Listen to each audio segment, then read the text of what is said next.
IMU Sports Coach Daniele aus dem Gym Quan in Hamburg. Heute haben wir als Gast den ehemaligen deutschen Meister und Weltmeister im Thai-Boxen, Vito de Palma. Vito, wie geht's dir heute? Ja, sehr gut.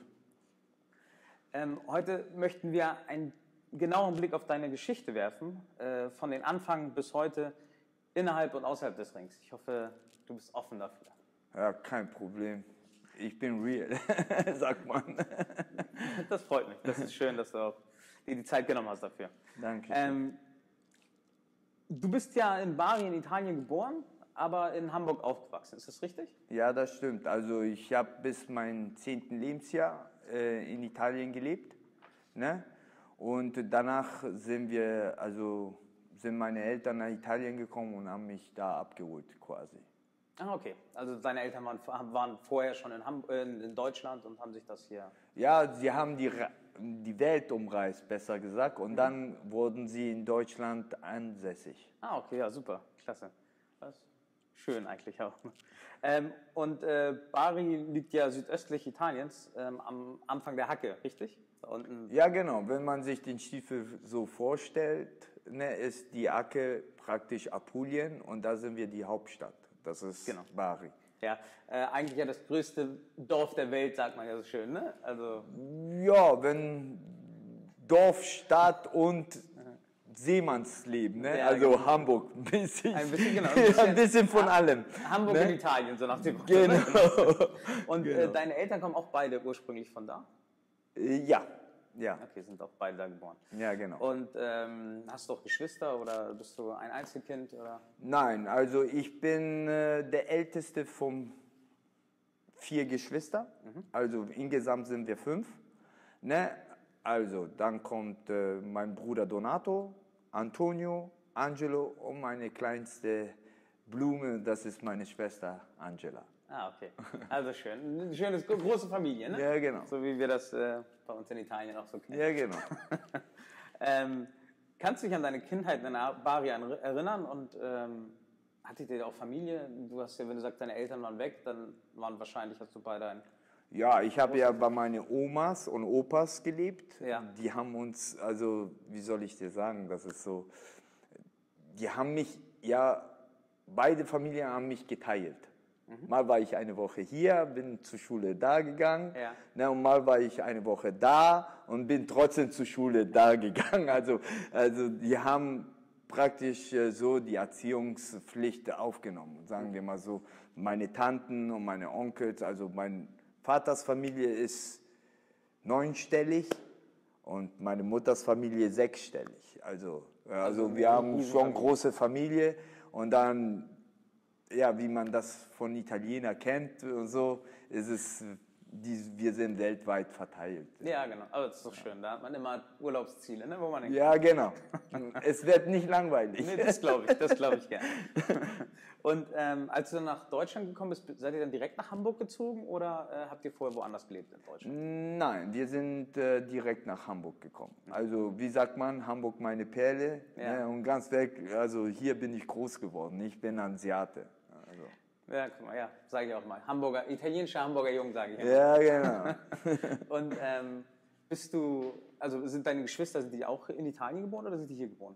Oder seid ihr zusammen hergereist? Also, Donato ist mit mir in Italien geboren, ne? Aber Antonio und Angelo sind hier geboren und Angela auch. Also, die 3 letzten sind hier geboren. Ah, okay.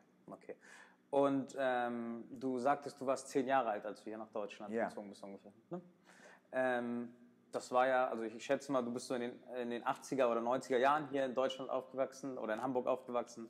Wie würdest du Hamburg damals beschreiben? Besonders im Blick jetzt auf Jenfeld, wo du groß geworden bist, wenn ich das richtig weiß. Ja, grauer Block.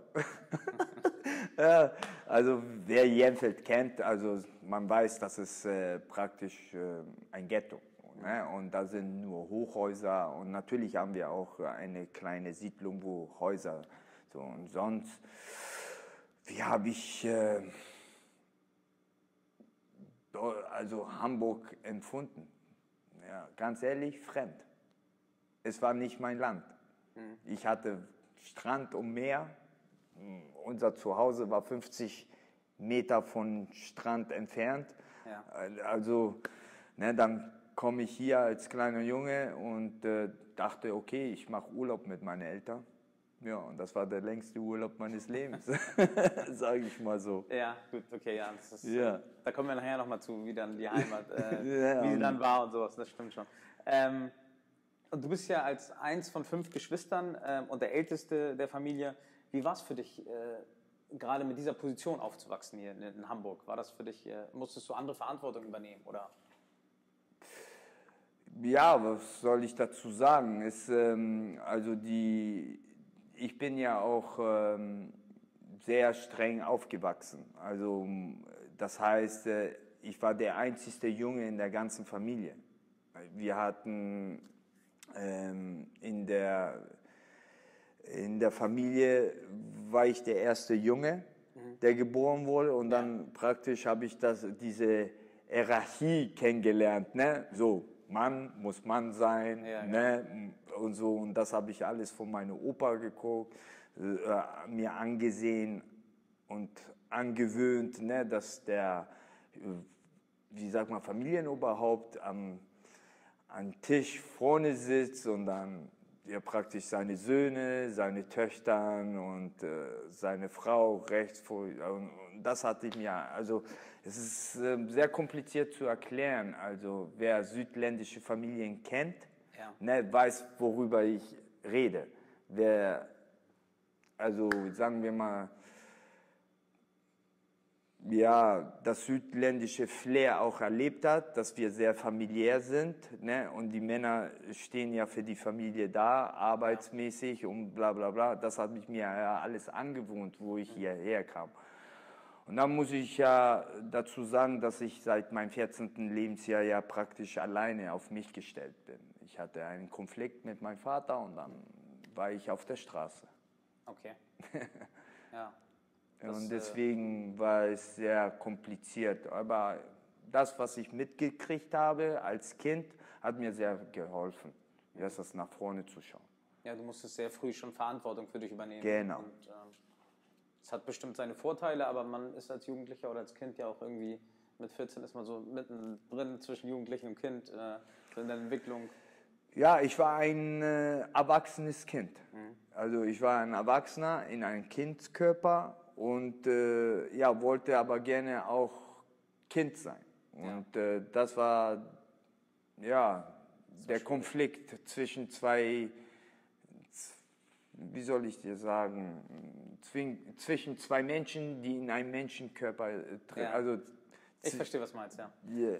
Ist sehr schwierig zu erklären, ne? Aber du hattest einfach die eine Aufgabe auf der einen Seite und auf der anderen Seite hättest du dir aber gewünscht, was anderes zu machen, einfach frei, nicht so viel Verantwortung übernehmen zu müssen, aber...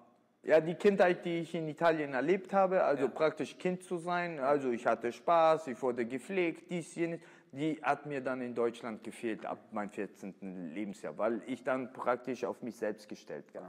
So, aber davor, also von meinem ersten Lebensjahr bis meinem 14. Lebensjahr hatte ich eine wunderschöne Kindheit, sagen wir mal so. Also ich vermisse sie.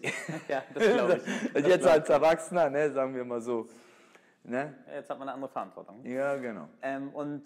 Ist das auch der Weg, wie du zum Sport gekommen bist, dass du gesagt hast, oh, ich muss Verantwortung übernehmen, und war das dein Ausweg, sage ich jetzt mal, dass du gesagt hast, so, man weiß nicht, was man machen soll und kommt dann irgendwie zum Sport?